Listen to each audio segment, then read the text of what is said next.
Hi everyone, my name is Ciobanu Stanislav. I'm a lawyer at Grata Moldova, and today I want to talk to you about distressed supply chains. Distressed supply chains and how can suppliers protect their position. There is currently no shortage of global events imposing pressure on businesses' supply chains. There is no stopping the rise in raw material prices, which is driving price lists up to exorbitant levels. Nor does the shortage of raw materials seem to be anywhere close to resolved. The phenomenon, originally triggered by COVID-19 pandemic, has seen its escalation exacerbated by the conflict between Russia and Ukraine. The war in Ukraine has significantly impacted the performance of some contractual obligations, for example, creating supply shortages and catalyzing rising energy prices. In order to understand this phenomenon, which is heavily influenced by geopolitical factors, it is necessary to consider its impact on the distribution chain, an impact that ultimately makes businesses increasingly vulnerable. This critical situation stems, on the one hand, from more complex supply chains that involve international scenarios, and, on the other, from the volatility of raw material prices and discontinuity in the supply and procurement of the same. We are witnessing the onset of contractual imbalances that lead to increased costs and to a consequent failure to perform contractual services, heavily compromising the original legal economical structure and their regular execution. In the absence of specific clauses agreed upon by the parties, the management of the impact of contingencies on the interests originally established by the parties may take place within the scope the law of the legal system applicable to each individual contract. The remedies provided by the legal system for this purpose are subdivided into remedies for the avoidance of defects and remedies for the preservation of rights, and can differ according to the case in point. The risk of so-called contractual contingencies can be managed conventionally and preventively, or, alternatively, legally and subsequently. Conventional risk management usually takes place at the time the contract is concluded. Through the conclusion of the special clauses aimed at renegotiating, rebalancing, and adapting the contractual synergies to any changes in the context. The best practices in drafting business contracts therefore contemplate the insertion of drafting unambiguous contracts, force majeure, hardship clauses, price revision clauses, material adverse change clauses, penal clause, doctrine of frustration, caps and exclusion of liability, compliance clauses. Drafting unambiguous contracts. Parties should always aim to trade on clear and ambiguous terms, and this applies more so now than ever. The recent cases demonstrates how issues can arise to buy suppliers where contractual requirements related to delivery and timing are not sufficiently tied down. Force majeure. In order to rely on a right to suspend or delay performance as a result of an event beyond our reasonable control, one needs an express force majeure clause in the contract, or wording to the same effect, that will give this rights to parties. Force majeure is an entirely contractual construct, and the concept will not be implied into a contract. If the contract does contain such a clause, then the drafting of the clause must be carefully analyzed, looking at the word the parties have used, rather than considering the parties' general intention. Has a supplier genuinely been prevented or delayed from performing its obligation by reason of the event? The fact that the event has made the contractual obligation commercially unacceptable, impracticable, uneconomic, or even unprofitable for a supplier, for example as a result of rising energy prices or increased raw material costs, is unlikely to be sufficient. Generally, force majeure clauses allow a party affected by an event beyond such party's control to suspend performance of its obligations. A detailed assessment of the specific wording of the force majeure clause is critical in multiple respects, such as the question whether certain event qualifies as an event beyond such party control in the first place. Another key aspect is the question of the specific legal consequences of the force majeure, such as a temporary or permanent suspension of obligation, with or without the obligation to make up suspended performance once the event which qualifies as force majeure has ceased. In order to qualify as a force majeure event, the following criteria generally are included as requirements. The event must be an external event, which in principle include actions by uninvolved third parties. The event must be unavoidable, meaning the event cannot be avoided by economically justifiable means. And the event must be an extraordinary event, meaning an event that could not be expected in the normal course of events. Especially with regard to the last two criteria, meeting the evidentiary requirements is often particularly difficult, especially if contracts were concluded, amended, or extended only shortly before such an event. The hardship clause.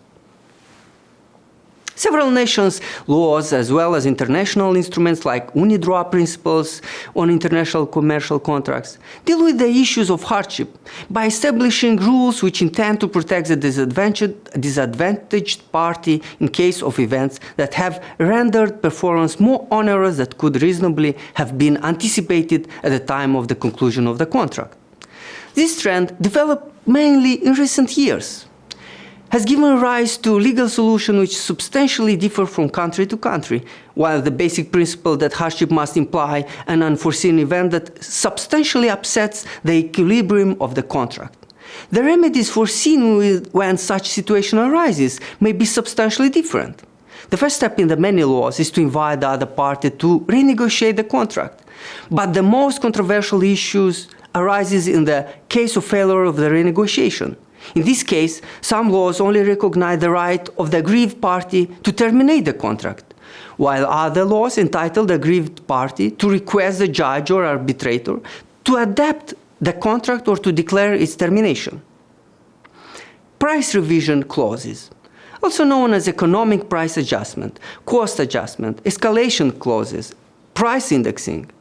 First, the supplier should take a close look at the supply contract and at the supplier's general terms and conditions for sale, if the latter have been accepted by the customer and thus also apply to the contractual relationship. Economic price adjustment consists of providing contractors with protection against materials and fuel price increases that may occur during the execution of the work through the use of price adjustment clauses. Under these provisions, the party accepts the risk for increasing prices by offering this clause that will compensate the contractor for any increase above the bid price or a trigger amount of a specific material. Price review clauses commonly contain the following features: a trigger event, a procedure for arriving at the adjusted price, a description of the factors or guidelines to be taken into account when adjusting the price, the consequences if an agreement on price is not reached, and a description as to how the adjusted price is to apply under the contract. Price review clauses can be non-prescriptive.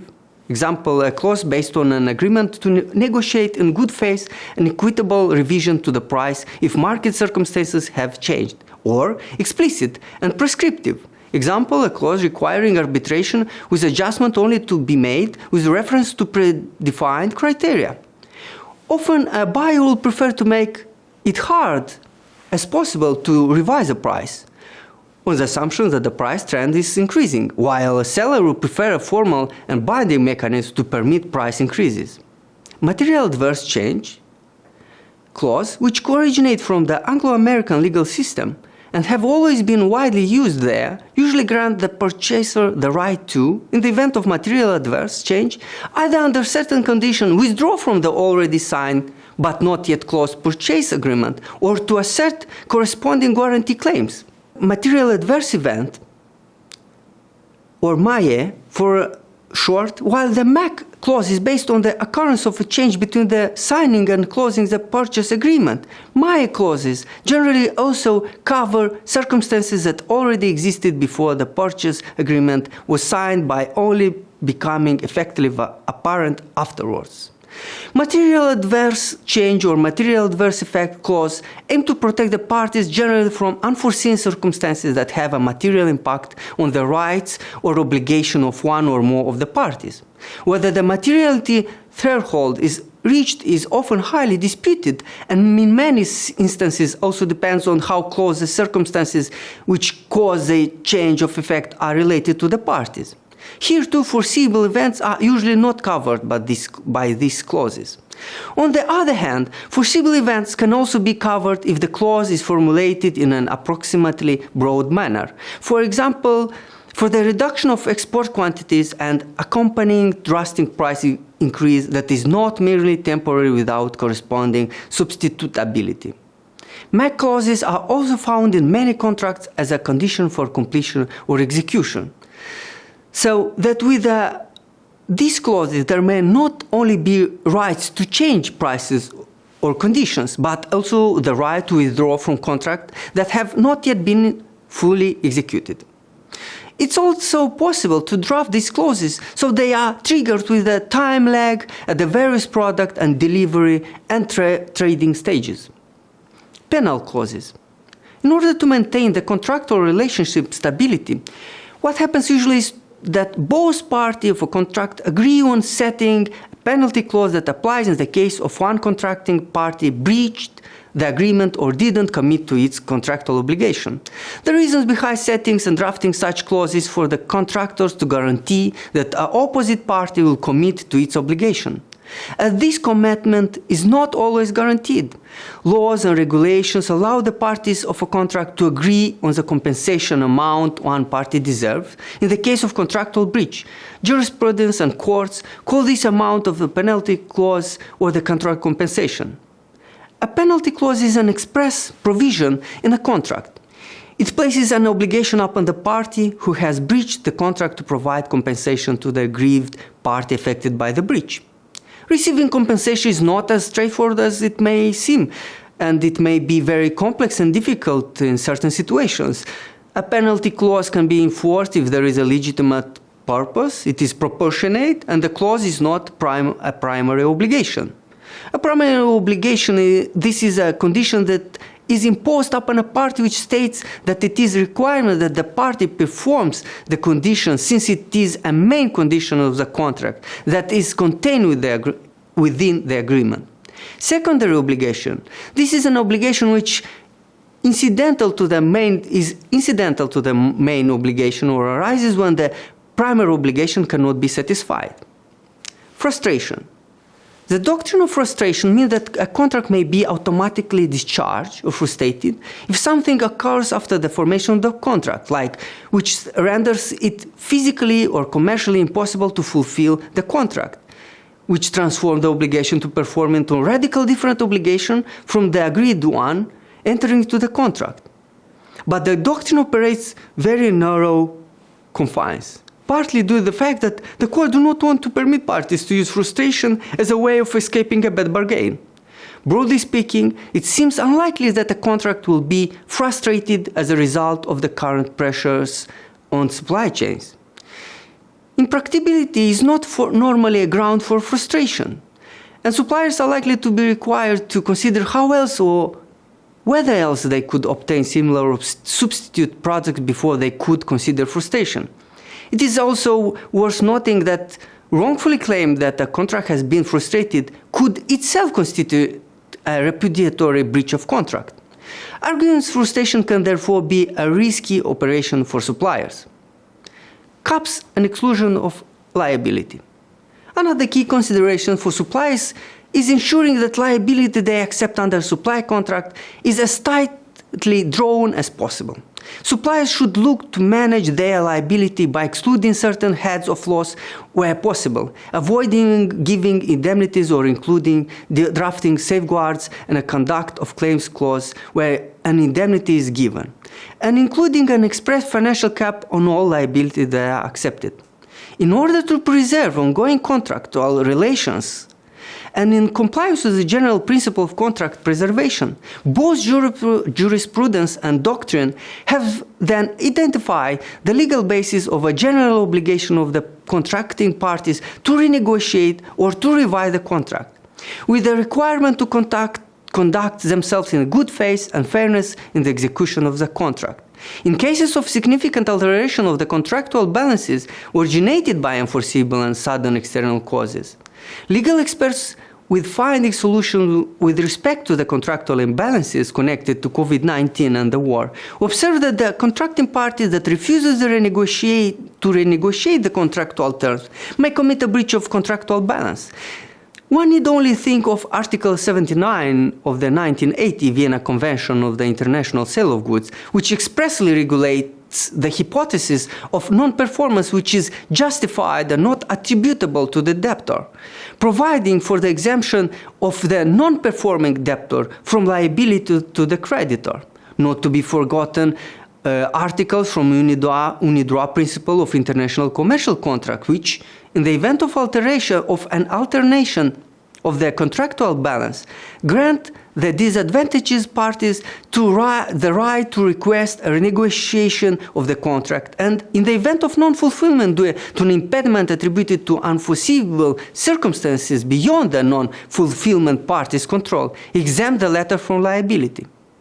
Finally, so-called principle of European contract law, which provide, in addition to the obligation to renegotiate, for the power of the court to order the party who refuses to do so or does so in contempt of fairness and good faith to pay damages, are also particularly relevant. Compliance clauses.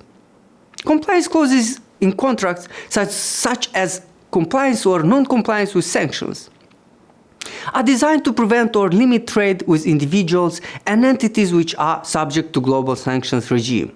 Finance agreements often include obligation for mandatory repayment in non-compliance scenarios, which may lead to defaults of borrowers. Lenders and borrowers are well advised to examine provisions which are usually considered standard clauses without concrete scope of application, especially for such clauses and their effects in the current environment. Conclusions. As the recent evolution of events has shown, the geopolitical situation is constantly evolving and is bound to have a very strong impact on the economic and legal frameworks of contractual relationships, including and especially international ones. Unfortunately, legislative measures in this area so far have not proved sufficient to tackle the problems posed by the crisis in the distribution chain. In the light of the above consideration, it is therefore recommended that the risk of contractual contingency be conventionally managed by including specific and detailed clauses in contracts which may avoid or at least reduce conflicts between the parties. In the absence of specific contractual provision, it is advisable to inform the other party promptly of any problems or impossibility to perform the agreed services in order to be able to initiate, in compliance with the principle of good faith, a renegotiation of the contract clauses and thus safeguard the existing commercial relationship. If this is not the case, as has been said, recourse may be had to the remedies available under the legal system.